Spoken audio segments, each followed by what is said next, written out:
श्लोक बड़ा मधुर है और सार भी इसका बड़ा प्यारा है। वैसे भी रामचरितमानस की चौपाई भी शायद इसी आधार पर बनी होगी गोस्वामी जी की, तो बड़ा प्यारा श्लोक सुनिए। कर्मण्येवाधिकारस्ते मा फलेषु कदाचन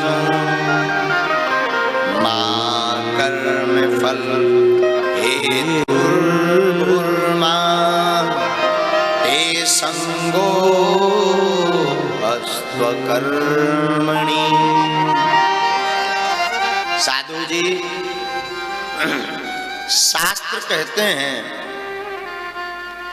कर्म करना आपका परम अधिकार है। जीवन में आपको बहुत कुछ बनना है, आपको कुछ प्राप्त करना है, तो कर्म करना बड़ा आवश्यक है। बिना कर्म के आप सफलता प्राप्त नहीं कर सकते। जब तक आपकी निष्ठा कर्म करने की नहीं होगी, आप कर्म करने के लिए जब तक जागृत नहीं होंगे, जब तक सावधान नहीं होंगे, तब तक आप जीवन में सफल नहीं हो सकते। दूसरी बात, कर्म करना आपका धर्म है और कर्म का फल देना हमारे ठाकुर जी का काम है। हाँ, हम लोग न जाने क्यों ऐसा कह देते कि भैया गलत मत करो वरना अगले जन्म में भोगना पड़ेगा। हम तो कहते हैं यही स्वर्ग है, यही नरक है। स्वर्ग नरक बाहर नहीं है कहीं।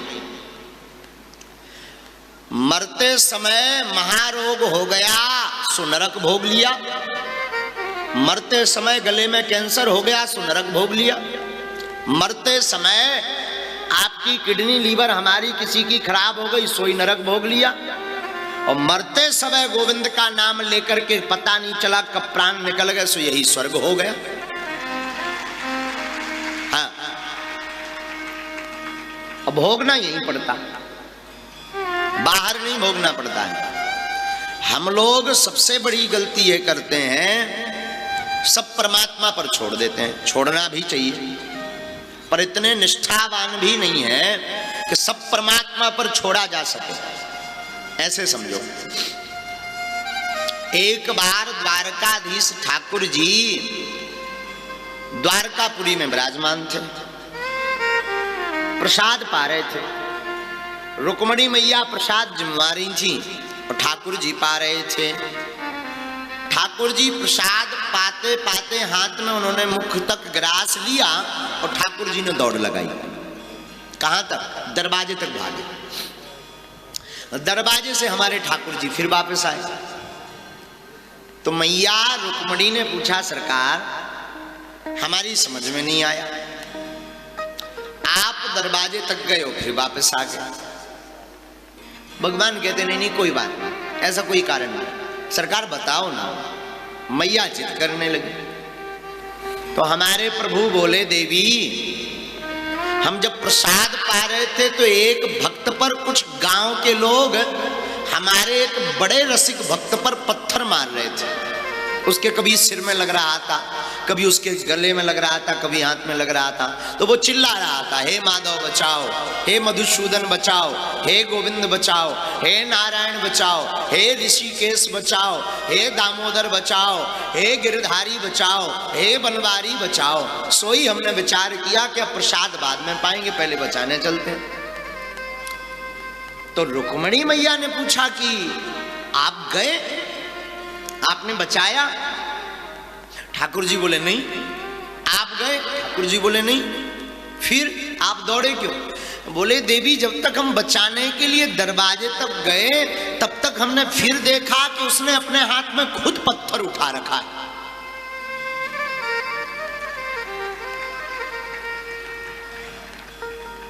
आपको समझ में आ गया होगा, आ गई बात समझ में? भगवान उसकी रक्षा करते हैं जो एकदम उनके चरणों में शरणागत हो जाता है। और जहां भगवान देख लेते कि भाई साहब तो खुद बंदूक ले फिर रहे, अब इन्हें हमारी सुरक्षा की क्या जरूरत है, तो भगवान अपना प्रोटेक्शन वापस ले लेते हैं। भगवान अपनी रक्षा वापस ले लेते हैं। भगवान कब रक्षा करते हैं? जब एकदम उनके सहारे कोई डूब जाता है कि हमारा आपके अलावा न संसार है, न हमारी खुद की ताकत है, न हमारा स्वयं का बल है, न हमारे पास विवेक है। ऐसे शरणागत भक्त की ठाकुर जी स्वयं रक्षा करते हैं।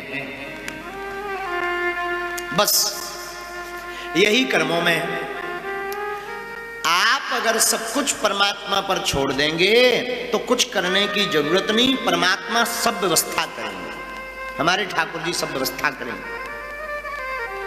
और अगर आप थोड़ा मोड़ा खुद पर अपने ऊपर भार ले रहे हैं तो फिर आपको सब व्यवस्था करनी पड़ेगी, फिर आप कर्म की श्रेणी में आ जाएंगे। यह है कर्म और कृपा की चर्चा। तो ऐसा कोई नहीं यहां बैठा है जो कथा सुन रहे हो कि आप एकदम शरणागत भगवान के प्रति हो। इसलिए कर्म को समझना बड़ा महत्वपूर्ण है। कर्म का मतलब है करना। अब चाहे अच्छा करो या बुरा करो, आपको स्वर्ग नरक बाद में जो मिलेगा वो मिलेगा, लेकिन जो अभी करोगे उसका तत्क्षण आपको भोगना पड़ेगा, अभी भोगना पड़ेगा। आज आप गाली दोगे, शाम तक कल तक तुम्हें कोई और गाली दे जाएगा। आज तुम किसी के साथ धोखा करोगे, 2-4-10 दिन में तुम्हारे साथ कोई धोखा करेगा, पक्का है। क्योंकि ये कलियुग है, करयुग। जैसा करोगे वैसा पाओगे और तुरंत पाओगे, इसलिए इसका नाम है एक करयुग।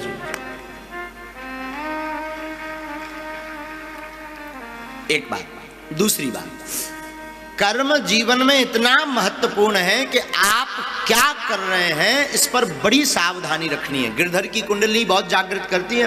वो गिरधर जी अपनी कुंडलियों में लिखते हैं बड़ा प्यारा, बिना विचारे जो करे सो पाछे पछता, काम बिगाड़े आपनो, जग में हो हसा, जग में होत हसाए, चित्त में चैन न पावे, खान पान सम्मान राग रंग मन ही न भावे।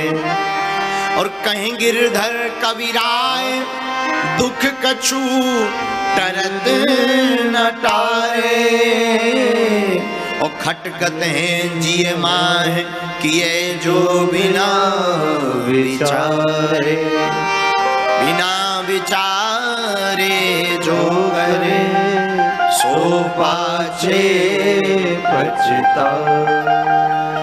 जो बिना विचार करके करता है उसे भोगना ही पड़ता है।